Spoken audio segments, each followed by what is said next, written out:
Түркістан қаласы Теке ауылында 42 бас құнандар мен дөнендер сатылады.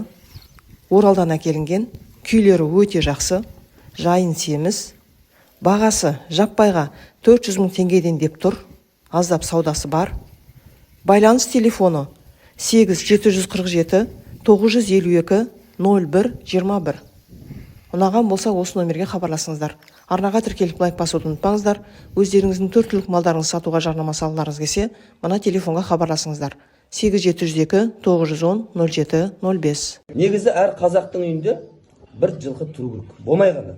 Неге десе бабаларымыз айтады, жылқы тұрған үйге, жылқы кісінеген үйде дейді, жын жоламайды. Сосын аттың басынан ұрға болмайды екен. Оның берекесі бағы басында болады екен. Ат ұстағаннан кейін оған су бересіз ба, шөп бересіз ба, арқандайсыз ба, жем бересіз ба, бәріне сауап екен. Пайғамбар сөзсізден қиямет қайымға дейін ат ұстаған, ат ұстаудың дұрыс екенін айтып кеткен. Қиямет қайымға дейін етаж үйде тұрсаңыздар, қай болса да бір жерге алып, сонда анау үйде ат болғаннан кейін бала мінеді ғой. Мінеді ғой бала. Сол үшін біз ауылда қазір медресе бастап қойдық. Сода 56 бала оқытамыз. Бірақ аптасына бір күн міндетті түрде айғырға мінетін болады біздің балалар. Алымыз кластан міндетті түрде мінгіземіз. Өйткені айғырға мінетін адам көп, бірақ доданың ішіне кіретін адам аз да.